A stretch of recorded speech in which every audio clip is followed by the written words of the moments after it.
We've been listening to a lot of ALF and liver failure. This is going to be completely different. I'm afraid sorry to all the hepatologists who've been talking about ALF and hepatology. We're just going to move away and talk about ICU. I'm going to start off with a little bit of setting up an ICU, why we should be setting up an ICU.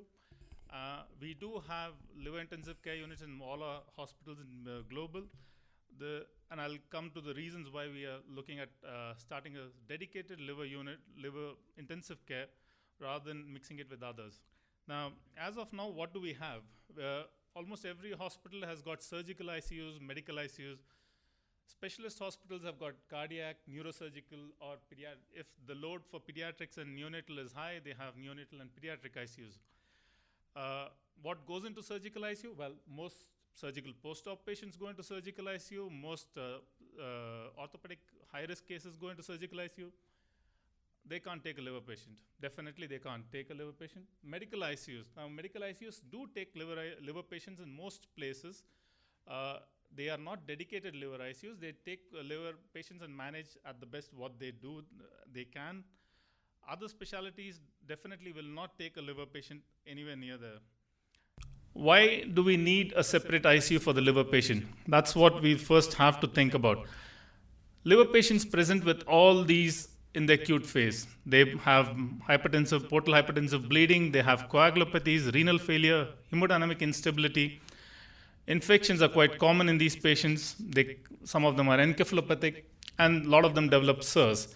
Now, if you look at each individual thing, probably one or two will go into a surgical ICU, one will go into a renal ICU, maybe again into a surgical ICU, maybe into a neuro ICU. But are we going to keep putting patients into each ICU just because one particular feature fits it? I'm afraid that's something which we cannot.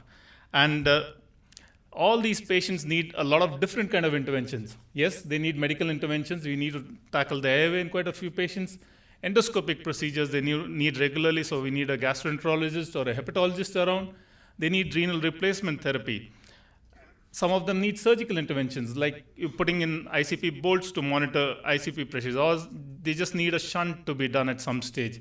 Yes, transplant is part of the whole program, so some of them do need transplants. We forget that there are other specialties involved. Radiology. We have a huge interventional radiology department, and that supports us to a great extent. Monitoring these patients, doing ultrasounds, drainages of ascites, doing TIPS, doing angio and embolization, and also doing interventional radiology in post-transplant patients. So you're looking at all these different departments. So who will take care of these patients? Either you can send them to medics or surgical ICU, or I don't know where radiology has an ICU, nowhere I think.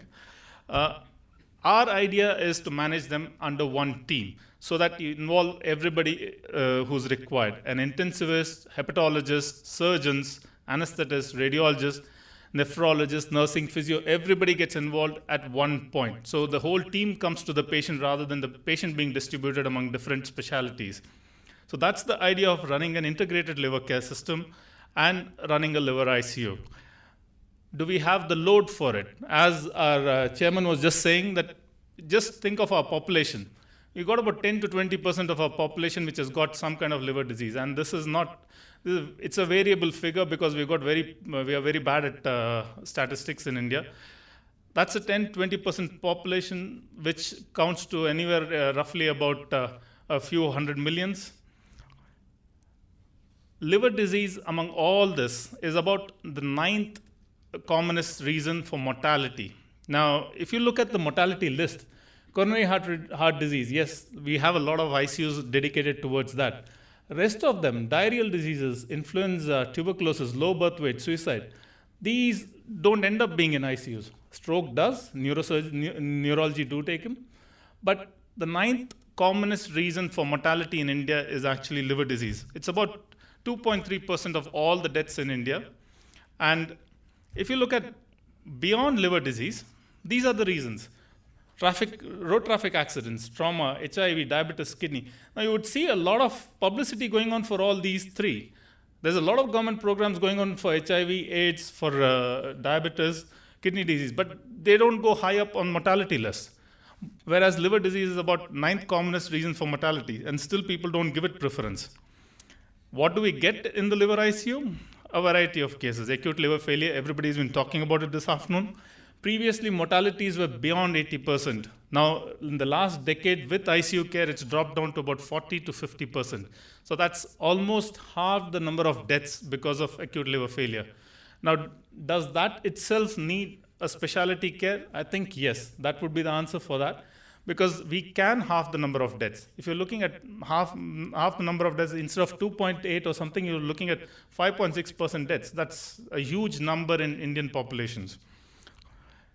Chronic liver disease or acute on chronic liver failure still has a slightly high mortality, still anywhere between 50 to 90%, depending on what articles you read. Yes, but with good ICU care, again, you can drop it down to around 50%. That's pretty good. Other cases which we do get into our ICUs are decompensated patients or cirrhotics with secondary organ failure. Now, coming down to where you should have the ICU, what is the kind of ICU you should have? You're probably looking at an ICU which is located ideal and suited, because you're looking at all these. You're looking at the A&E, wards, radiology, and the operating theater. You need access to all these places from the ICU. The patients need to come in there, or you need to take the patients out there. So citing your ICU maybe in one corner of the hospital is not an ideal thing. It's not, you probably need to be right in the middle of the hospital, somewhere where you can access all facilities. I've not included things like pathology, which nowadays we can manage even if it's a remote pathology. Now, the other things which you have to remember is local and inter-hospital transfer. So you need it to be in a location where you can actually get the patient into the hospital comfortably, because these are all sick patients, quite often ventilated. You need to be in an area where these can be shifted quickly, and fire safety. That's the usual gamut for any hospital you build now.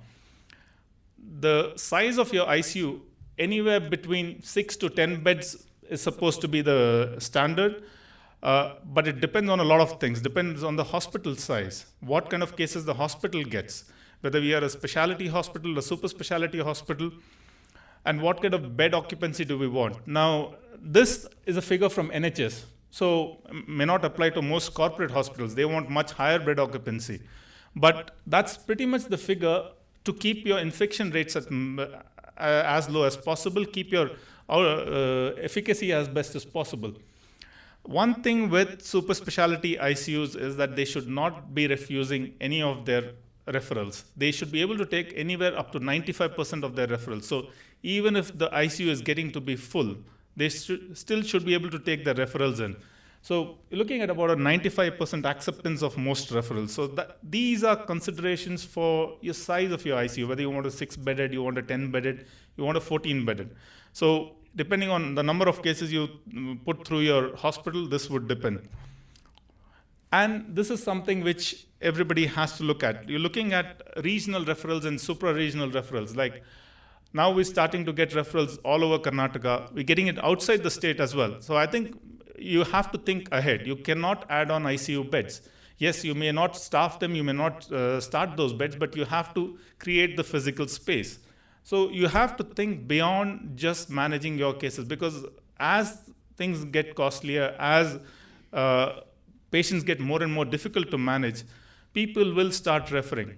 And I know most hepatologists would keep them at the local place for some time, but if it goes beyond a certain level where facilities are not available, I think people will start referring these patients on. So you're looking at beds both as regional and supra-regional referrals. Coming to the bed space and things like that, it's all variable. You have open versus isolation. Some people have just open beds, others have only cubicles. But a rough estimate is about 6 open beds to 1 cubicle. That's the idea. And about 20 meters square for open spaces and 32 meters square for cubicles. Rest of the things as common with most ICUs, central stations, monitoring, where nurses can look at the computers. There are some things in India which people don't think about. Computers, phones, and fax. Now, ICUs also need this. Now, if you start realizing most of your results end up coming on the net, whether a patient's coming from somewhere else, you have the patient's primary physician sending you emails with regards to what the patient's condition was, or you're getting results back from a third-party lab. Like some of the labs actually will email the patient's results to you directly. So communication is something which we lack in India, and I think in India people should be looking at. It's not for people to sit and chat or Google on the internet, but it's actually to work. Other things are there which are normal for any ICU: storage areas, drugs, cold storage, keeping your defibrillators, keeping your stationery, those kind of things. I'll come to these in a bit of detail later as well. Bedside laboratory for most liver ICUs will include a blood gas machine, a TEG, areas for utility counseling. Now, that's again something which we miss in our ICUs. A lot of our ICUs do not have specific counseling areas. It may not be individual LICU counseling area, it may be a shared counseling area, but you do have to have a counseling area. Some hospitals incorporate a video and audio recording of the counseling area. This is going to get more and more important as we progress. Patients' counseling should be recorded because medical legally it will be required. And especially when the patient starts spending 20 lakhs on a transplant, you can expect them to come back fighting if something goes wrong. So you do have to have records of almost everything you do with these patients. Other things like doctor's office, staff room, teaching area, and security, again, some things which have to be looked at. This is common for most places. Things like RO supply for dialysis is required for most liver ICUs. It's not a dialysis center, but almost every bed you can expect some kind of a problem. Patient needs a dialysis at some stage, so you need that. Quite a few machines are now getting better. When you start doing CVVH, you don't need a RO output. So depending on what you have in terms of equipment, you may or may not need that. That's again something which people need to look at because most of liver patients are sick. They can pick up infections very quickly. And that's as good as having an OT complex. You need a central air conditioning with a controlled temperature and a controlled humidity. And you should be able to efficiently filter down the air to about 5 microns. Now, if you have transplants, you're going even further. You're looking at 0.2 microns. But at least for liver ICUs and ICUs, you should be looking at about 5 microns. It's not enough to keep a cubicle with AC in it. That's just not enough for most of these patients.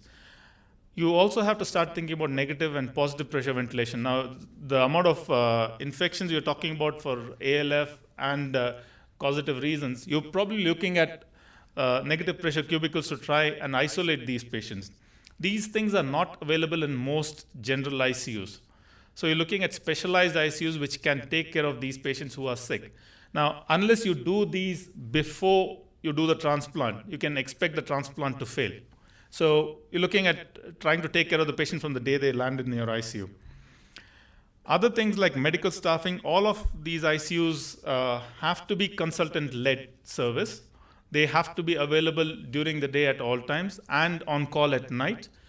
A doctor has to be available on-site 24 hours, 365 days because most of your patients need that kind of input. You cannot run these ICUs based on nursing staff or ventilator just running it on its own and then some technician coming in and having a look at the ventilator. These need doctors 24 hours a day because anything can go wrong at any time. Rest of the things like nursing staff, again, liver patients are quite sick. You can expect 1:1. Most of the hospitals are very reluctant to employ that many number of nurses in ICU. But again, this is an area where us as clinicians should be pushing the management to say that, look, if you want a good result out of these patients, you have to achieve this. Most of the hospitals I know have 1:2. Some even have 1:3 and 1:4. That's not enough. For a liver patient who's not intubated, he's already got one system down. His liver is down. Easily the second system will go, which may be the kidney, which may be the brain, which may be his coagulopathy. So if you look at the Western literature, any patient with 2 systems down is an ICU patient. It's not an HDU patient. And in our scenario, infections are very easy to pick up. So we should be insisting on a 1:1 nursing in most of our liver ICUs. Other things like technical support, IT support, physiotherapists, dietitians, these are again essential. They can be shared with other ICUs, but yes, it should be available for the liver ICU. Now, how do most of these units run? Quite often the units run as either as a closed unit, that is the ICU consultant is whole and soul, he's the boss, he's the devta. But quite often they have an open unit where the admitting physician is still responsible for all the care. ICU consultant is just looking after the airway or looking after maybe hemodynamics, maybe one system. Now this is again splitting your patient into either splitting it into each system or giving it to one person who does not have enough knowledge to run it. So both these systems are not useful in the liver setting. We tend to run a more mixed setting.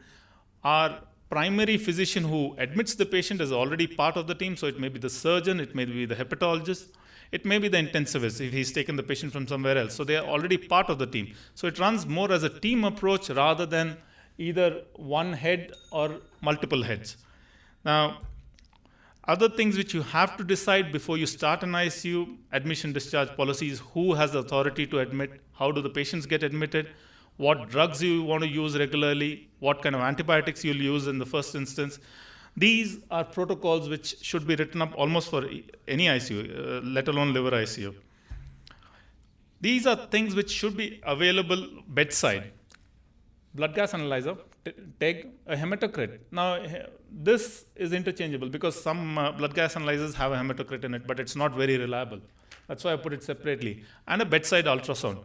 Now, an ultrasound is essential for most of these patients, whether you want to put lines in, whether you want to do an ultrasound abdomen, or you want to do some other procedure on them. So a bedside ultrasound should be available in most ICUs. Other things which the institution should provide for the routine investigations, toxicology. A lot of things has been said about ALF and paracetamol, toxicology, infection screening, and a blood bank which is able to provide you component therapy. Now, most of the liver patients do not need all components. They need individual components. So you should be able to provide that. This is where an LICU is different from every other ICU you can think of. We should be able to scale up our interventions. Should be able to support every patient who needs a dialysis or a CVVH or a SLED, depending on what you choose that time. You should be able to create a hypothermic environment for the patient. You should be able to drop the temperature, especially patients who have come in ALF who are waiting for a transplant. You should be able to monitor their ICP, whether it's a Bolt, catheter, whichever the local choice is. And you should be able to do the cerebral perfusion, oximetry, EEG, TCD. Now, a lot of them are not, they are more of prognostic value rather than diagnostic. But yes, you do need them in a liver ICU. And obviously, the hepatic support system, again, as a bridge for transplant. I think there's lots about this tomorrow.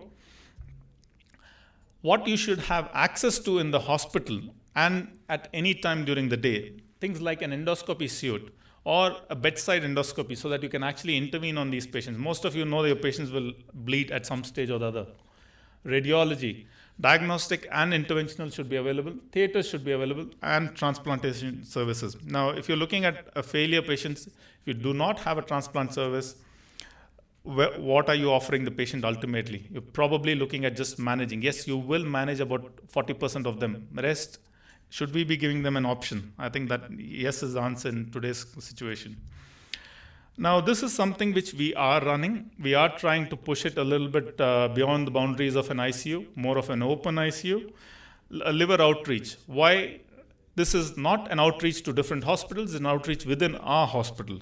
What we are trying to do is have early interventions on the ward for patients who do not meet ICU criteria. Interventions can be in the form of extra oxygen, physiotherapy, mobilization, or drugs or antibiotics, which can be initiated by the nursing staff, some of them by the physio, some of them by the doctors. So these are things which are low intensity and low cost interventions which actually do only one thing: avoid LICU admission or allow us an early intervention. Like, we will be activated much earlier before the patient actually collapses. So this is something which we are doing. The liver ward is also taken care of by the LICU team so that we know in advance which patient is going off sick, whether we need to create a bed or whether we need to move that patient in early, or we can do something on the ward to try and salvage that patient on the ward itself. So that's pretty much what I've been saying: a clear policy, minimum nursing ratio, 24-hour cover, adequate consultant cover, a sufficient caseload to actually maintain your expertise and skill. So that's why referral is essential, adequate support, and a diagnostic and therapeutic backup. That is pretty much what it will run on, a multidisciplinary approach with effective communication between all the team members. Otherwise, running an LICU is a waste of time for us. Thank you.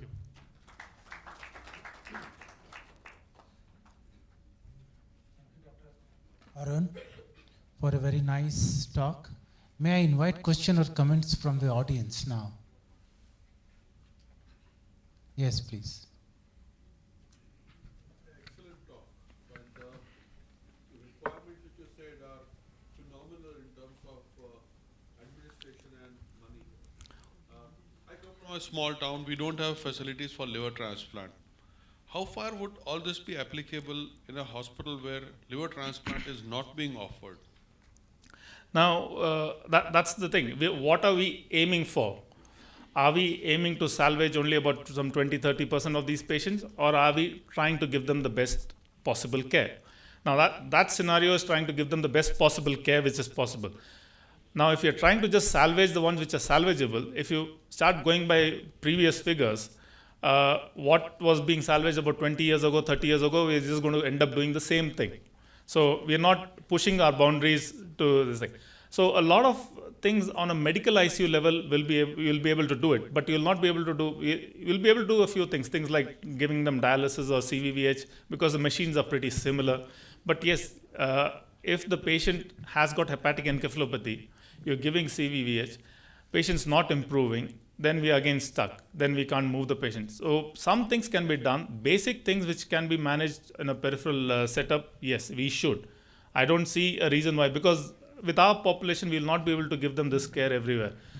But that's why we need to look at an early intervention in these patients and see if somebody is really a young patient who can be salvaged, who can be, we can get them better. We're probably looking at saying, fine, go to a tertiary center where they can do something about it. But if somebody can't afford it, we have to give the best possible care where we can. Can I ask one more question? Sure. When it came, if we just go a little back in the history of medicine, when it came to managing GI bleeds, it was proved with studies and everything that a team approach of the gastroenterologist and the surgeon helped manage the patient, and it actually improved the mortality. In the same way, has there been any study or some statistical analysis to show that managing patients in a routine medical ICU, instead of that, managing them in liver ICU, in absence of liver transplantation, actually improves the overall management and mortality of the patient? I don't think Western literature will get us any of those figures, because for the simple reason, they tend to shift their patients quickly into a transplanting area. If a hospital is doing transplant, they'll quickly shift them across. So, and that hospital will have an integrated team approach. So I don't think we'll be able to get the figures out of Western literature for that. We'll have to look at our figures. If we can actually generate these figures, we'll have to look at our figures at some stage. I am not aware of anything in the literature as of now. Dr. Devan, what's your gut feeling?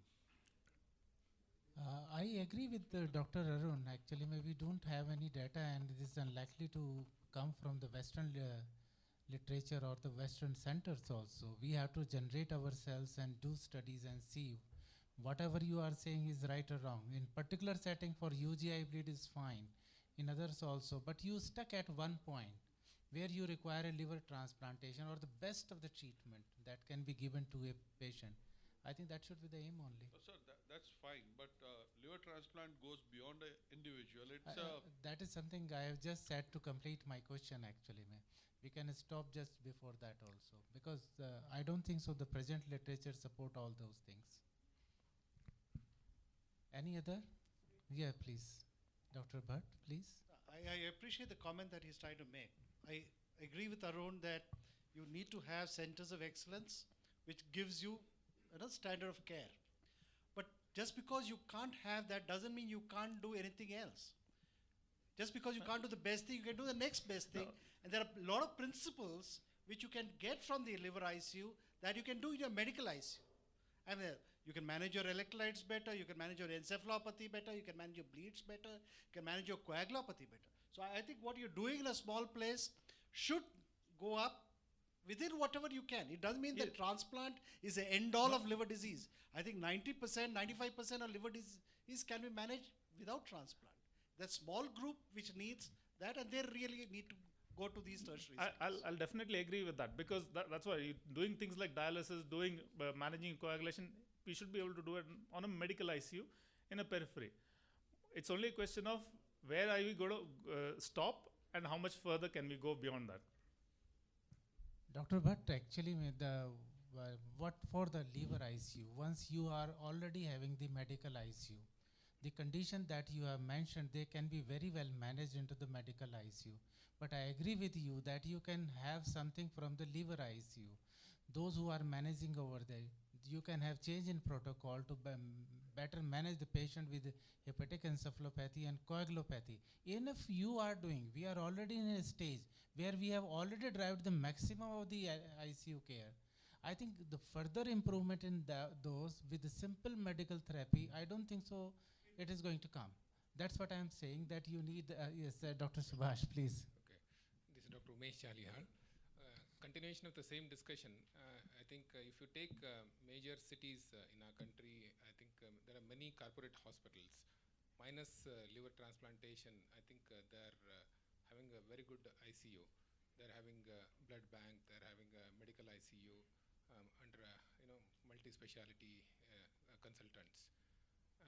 I just want to know, like in terms of a blood bank, minus the liver transplant team, how we can upgrade these kind of ICUs to a sort of liver ICUs. No, as Dr. Naresh Bhatt has also said, like most of the ICUs you can provide. Like if you have your backup services, like having a blood bank, having a nephrology team which is helping you out. For example, blood bank. There are several blood banks. Do they need any upgradation, any separate techniques? No, it's all a question of, it's not what the blood bank can offer. It's all a question of what you want out of the blood bank. Things like component therapy, you do not need, most blood banks will be able to provide that. They'll be able to provide your component therapy. The question is, what are you going to give the patient? For that, you need your testing to be slightly better, maybe in the form of a TEG, which is easily available, or maybe in the form of a blood bank which can, or hematology which can give you those results easily. So it's a question of what you want out of the blood bank. Blood banks, most of the, at least in the metros, most of the blood banks are very good. They will provide components. It's what you want out of that you'll have to keep in terms of data, what you have with the patient, whether the patient needs a fibrinogen or whether he needs cryo, he needs FFP, what he needs, it's your choice. So blood banks, I don't think is a big issue, because we can get it. Even in smaller towns, we can get most components. I think one last question, Dr. Subhash. Just going back to the point of where they should be cared for, I think there's one practical aspect of caring for them in the liver ITU. That is that many patients come, they have misconceptions about liver transplantation. But the moment they are in a liver transplant ITU with acute liver failure, they actually come to us on their own and say, why can my patient not have a transplant? So that's a big, big practical advantage of housing them, looking after them in a liver transplant unit rather than in a medical ICU. It's a very important point. We've converted many patients like this who are very, very hesitant about liver transplanted, but seeing patients and donors, they said on their own that can we have a transplant? Thank you, Dr. Thank you. Arun. Now we move on to the second presentation.